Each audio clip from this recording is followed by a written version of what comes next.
तो आ गया है सालार का ट्रेलर और आते ही उसने मचा दिया है धमाका।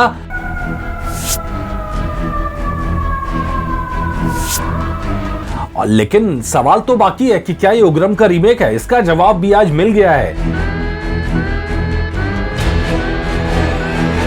क्या है यह जवाब, इसी पे करेंगे चर्चा इस एपिसोड में। नमस्कार, मेरा नाम है मनीष शर्मा और आप देख रहे हैं जन गण मन reacts and JGM reacts. Please follow कीजिए, सब्सक्राइब कीजिए ताकि आपको हमारे वीडियोस लगातार मिल सके। तो चलिए सीधे सीधे उस सवाल पे बात करते हैं कि क्या ये रीमेक है। बिल्कुल रीमेक है सर, बिल्कुल रीमेक है। साफ नजर आ रहा है कि ये उग्रम का रीमेक बनाया है प्रशांत नील ने। लेकिन दिलचस्प जानते हैं अब क्या है। अगर अब मैं आपसे कहूं कि आपने क्या क्लास 5 में साइंस पढ़ी है तो आप कहेंगे हाँ पढ़ी है। और मैं आपसे पूछूं कि क्लास 10th में भी पढ़ी है, आप कहेंगे हाँ पढ़ी है।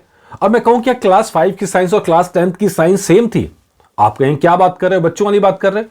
कुछ यही है इस सवाल का जवाब, जिसका जवाब आप जानना चाह रहे हैं।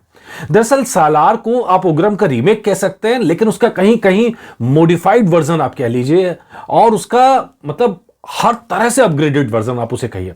मतलब अगर उग्रम को हम देखते हैं तो क्लास 5 का प्रोजेक्ट नजर आता है प्रशांत नील का, जो अब से 9 साल पहले बनाया था 2014 में कन्नड़ में। और अब जब सालार की बात करते हैं और जो उसके ट्रेलर से नजर आ रहा है वो 2023 में उसका एक्सटेंडेड वर्जन है और क्लास 10th नहीं है। यहां तो लग रहा है ये साइंस की डिग्री ले रहे हैं।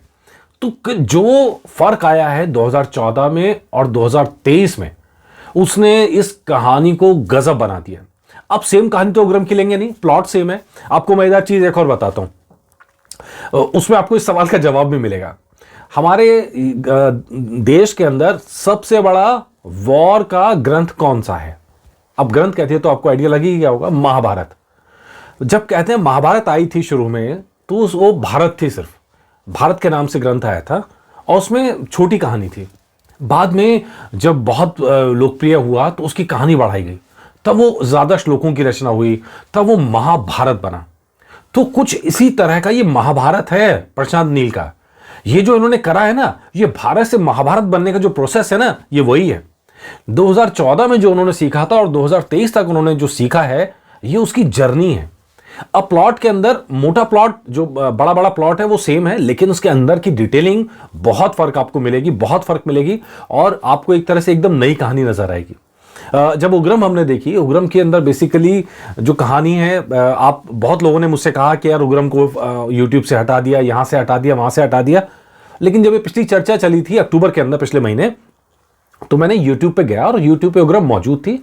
मैंने कन्नड़ में उग्रम पूरी देखी, ठीक है। और जब मैंने पूरी फिल्म देखी, मुझे फिल्म अच्छी लगी। हालांकि फिर वही है कि लेकिन वो लोकलाइज कहीं ना कहीं एक लग रही थी कि फिल्म, उसका स्टैंडर्ड जो था। उग्रम की कहानी क्या थी?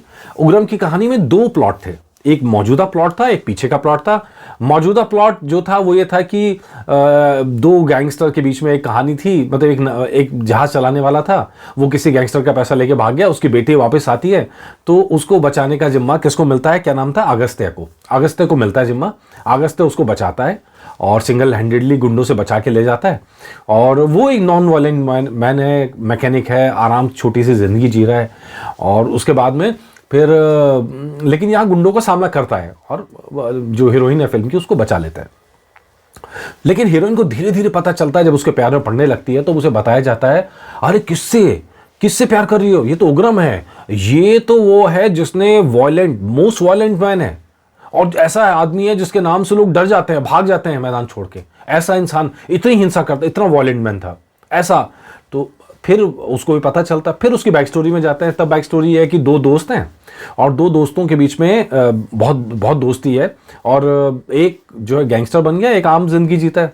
तो गैंगस्टर को जब जरूरत पड़ती है अपने दोस्त की तो दोस्त को बुलाता है और उसके जरिए फिर वो गैंग वॉर शुरू होती है, फिर वो गैंग का राजा बनता है एंड ऑल दैट। ये पूरी प्लॉट है। सालार का ट्रेलर जब देखा तो एग्जैक्टली यही प्लॉट नजर आ रहा है। पहला हाफ छोड़ दीजिए, वो पहला हाफ मतलब जिसमें उसकी जो यहां देवा बना है प्रभास, उसकी बैक स्टोरी होगी, बैक लाइफ होगी, वो मेरे हिसाब से बिल्कुल नहीं होगी। लेकिन ये जो इमोशन है, दोस्ती का इमोशन है, 2 दोस्तों के बीच इमोशन है और एक को मदद पड़ती है अपना साम्राज्य चलाने में, तो वो अपने दोस्त को बुलाता है। ये प्लॉट सेम है जो ट्रेलर से साफ नजर आ रहा है। ट्रेलर में वॉयलेंस के सिवा कुछ नहीं है, वॉयलेंस वॉयलेंस वॉयलेंस। लेकिन जो ट्रेलर बनाया है आप उसकी क्वालिटी देखिए, उसका पिक्चराइजेशन देखिए, उसका स्क्रीन प्ले देखिए, एकदम गजब है। प्रशांत नील से आप जब तुलना, प्रशांत नील को 2014 से उग्रम से तुलना करेंगे, आपको समझ में आ जाएगा मैं क्या कह रहा हूं। वो क्लास 5 है भैया, ये तो बीटेक हो गया है। ये दोनों में जमीन आसमान का फर्क है, और इसीलिए ये फिल्म के लिए मेरा क्रेज बढ़ गया। हालांकि इससे फिल्म को नुकसान होने वाला है। प्लॉट सेम प्लॉट करने में और प्रोमो के अंदर वो सेम प्लॉट दिखा रहे हैं, उसमें फर्क क्या है? मैंने वहां बताया कि वहां अगस्त्य था तो यहां देवा है, ठीक है। वहां मुगौर की कहानी थी, यहाँ खानसार की कहानी है। तो खानसार जो है वो एक कंट्री है, एक इलाका है छोटा सा, और वो किला बन गया पूरा। और जैसे मुगौर के अंदर अलग अलग छोटे छोटे गैंग्स थे, उनके अंदर आपस में वॉर थी, यहाँ खानसार के अंदर है, यहाँ इंटरनेशनल वॉर हो गई है। मतलब यहाँ अलग अलग देशों की सेनाएं लेके उतरे हुए हैं लोग यहाँ पे, और उनके बीच में फाइट चल रही है। तो ऐसे में उस फाइट में जब जरूरत पड़ती है दोस्त को, जिसका रोल पृथ्वीराज सुकुमारन कर रहे हैं, तो प्रभास को यानी देवा को बुलाया जाता है, और फिर वो पूरा जो डायनासोर है वो तहलका मचा देता है। यही ट्रेलर में है। और मैं फिर कह रहा हूँ, 2 झटके लगे हैं। पहला झटका ये कि ये प्लॉट लगभग सेम है, तो इसका नुकसान सालार को हो सकता है। दूसरा, इसमें केजीएफ का यूनिवर्स नहीं है, यश का कोई कैमियो नहीं है, जिसका यश के फैंस और केजीएफ के फैंस बेसब्री से इंतजार कर रहे थे, वो इसमें नहीं है। और प्रशांत नील कह चुके हैं कि ये कहानी केजीएफ से पहले की कहानी है, जो उनको मालूम है। तो उस लिहाज से आप देखेंगे तो ये 2 झटके लग चुके हैं। लेकिन एज ए पर्सन के तौर पे आप मुझे कहेंगे तो मैं तो उग्रम को तो अगर 1 मार्क्स दे रहा हूं, तो सालार को मैं 10 दे रहा हूं। जो यूनिवर्स उन्होंने खड़ा किया है, जो ड्रामा उन्होंने खड़ा किया है, और वो ड्रामे के साथ में अब वो बैक स्टोरी क्या लेके आते हैं देवा की, प्रभास की, वो फिल्म को थोड़ा डिफरेंट बनाएगी। और मैं एक छोटा लेवल, एक बड़ा लेवल, और प्रभास की अपना जो अदाकारी है, जो डायनासोर है, वो डायनासोर अब क्या तहलका मचाता है, यहां अब ये देखने का इंतजार रहेगा। अब ट्रेलर आ गया है, अब कंपैरिजन बन सकता है डंकी के बीच में और सालार के बीच में, तो इस पे रिपोर्ट लाएंगे। आज डंकी का गाना भी आया है, लेकिन उस पर कभी और एपिसोड करूंगा। सालार का क्रेज तो है। जब मैं वीडियो देख रहा था, जो तेलुगु में ट्रेलर आया है, तो मेरे 3-3.5 मिनट का 3:46 का वीडियो है, और एक बार जब मैं देख रहा था तो 1 लाख लाइक बढ़ जा रहे थे उस दौरान में, और देखते ही देखते गजब हो गया। ये 36 लाख व्यूज आ चुके हैं अभी जो मैं देख रहा हूं। और मतलब वो क्रेज तो सालार का यहां पर मौजूद है।